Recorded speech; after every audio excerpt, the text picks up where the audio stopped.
Olá, amigos e amigas do cooperativismo brasileiro, especialmente do cooperativismo de crédito, né, com quem a gente sempre conversa de uma maneira muito particular e especial. Estamos aqui com mais um JC Comenta. Hoje é 2 de abril de 2020 e falando aqui do Distrito Federal, de Brasília.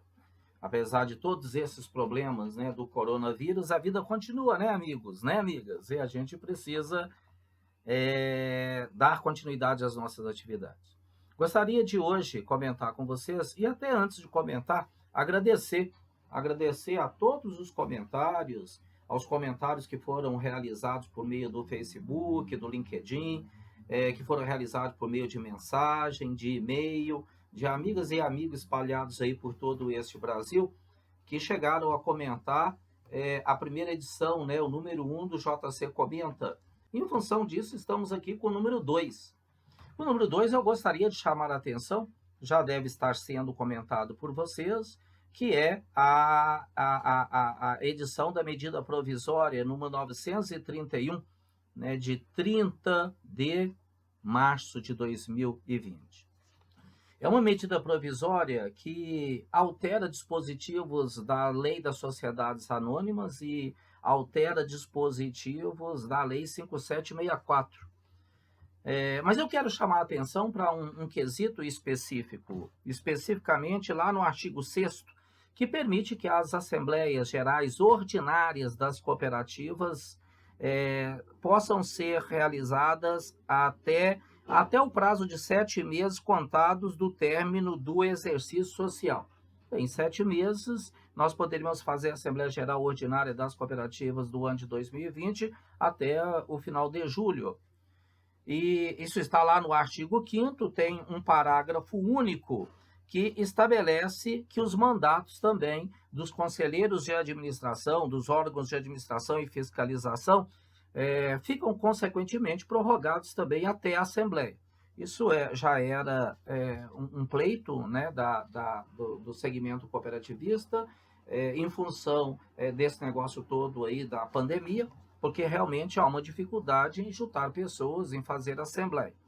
Lógico que a questão do empossamento das pessoas para as cooperativas que terão eleições neste ano, se aplica aí, no caso das cooperativas de crédito, a resolução do Conselho Monetário Nacional 422, né, de 2012, que já previa que, né, tendo a Assembleia, o mandato dos conselheiros de administração, conselheiros fiscais, na realidade eles só se encerram com a posse dos novos eleitos, até porque esse pessoal tem que passar pelo processo de homologação do Banco Central. Chamo muito a atenção agora sim, gente, né, a cereja do bolo. Há uma alteração nessa medida provisória 931 de um artigo da Lei 5764, na realidade eles acrescentam, né, no artigo 43, o artigo 43A, dizendo que o associado poderá participar e votar à distância em reunião ou assembleia nos termos do disposto na regulamentação do Departamento Nacional de Registro Empresarial e Integração, um departamento ligado ao Ministério da Economia.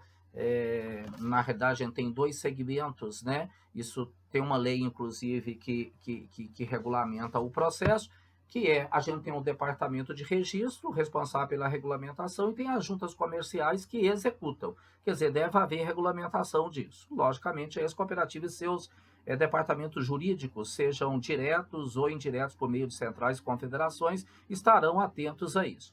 Não é meu foco aqui fazer isso. O meu foco é chamar a atenção, gente, para esta questão. O associado poderá participar e votar à distância em reunião ou assembleia, nos termos do disposto da regulamentação.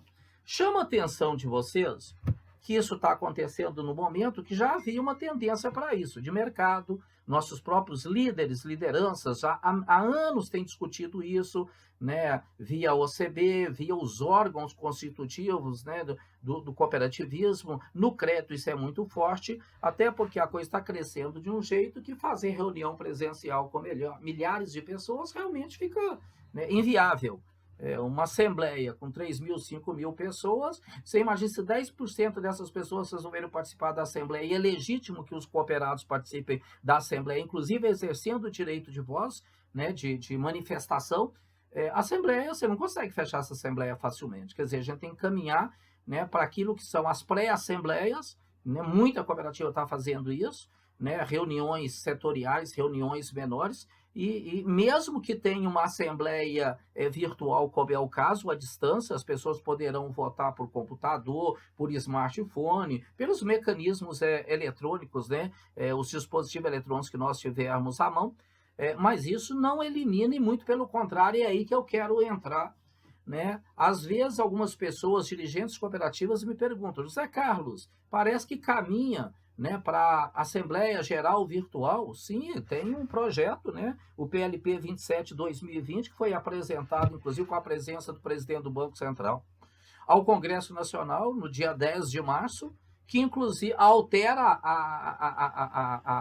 a Lei Complementar 130, de 2009, que já caminhava para essa situação. Quer dizer, a coisa teria que ser discutida no Congresso.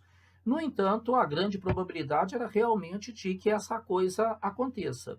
Isso é antecipado em função da pandemia, né, pela medida provisória 931, de 30 de março, que já autoriza a Assembleia a ser realizada até final de julho, e podendo ser, inclusive, por meio à distância, né, por meio virtual. Mas eu quero chamar a atenção para uma coisa, gente. Isso é uma tendência que não volta mais. Isso aqui começou, vai embora. Até porque já tinha um caminho, né, do ponto de vista legal, né, uma proposta de lei no Congresso nesse sentido. Mas eu quero chamar a atenção justamente para a responsabilidade da cooperativa do ponto de vista de fazer com que o cooperado participe, se represente de alguma maneira nos processos decisórios da cooperativa. Parece muito bom um negócio desse, resolve uma série de problemas e cria outros.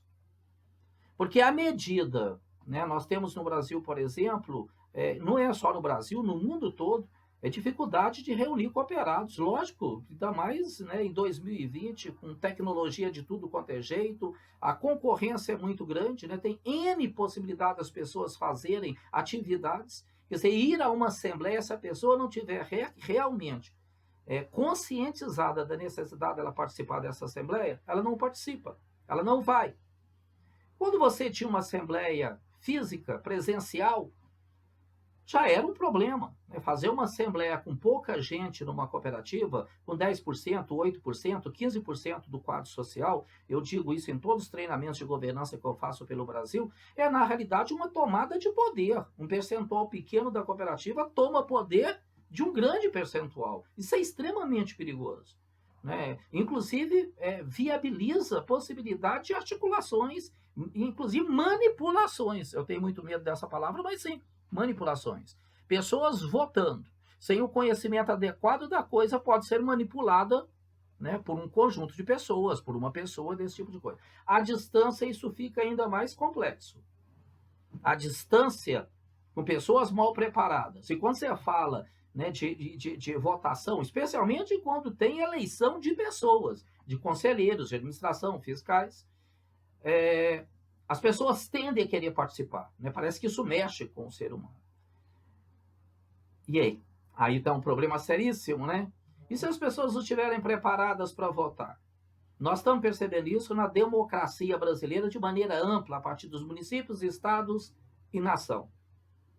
Quando pessoas mal preparadas elegem pessoas mal preparadas, ou muito preparadas e mal intencionadas.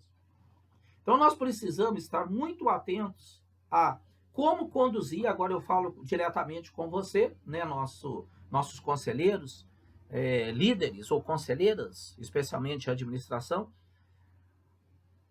a responsabilidade da cooperativa pelo exercício do princípio 5º, educação, formação e informação, com a participação das pessoas à distância, não é que aumenta, a responsabilidade é a mesma, educar precisa ter com pessoas participando à distância ou não.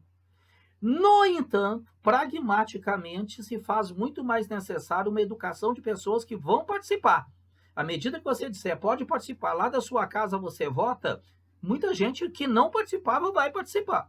E se ele não tiver a formação, a informação e uma palavra básica nisso, a consciência do papel dele ou do papel dela como cooperada, na condução dos destinos da cooperativa, muita gente vai estar votando por votar, e muitas vezes até porque eu vou votar no fulaninho, eu vou votar na ideia A ou na ideia B, porque ciclano, que é muito meu amigo, né, somos amigos de larga data, disse que é a melhor opção.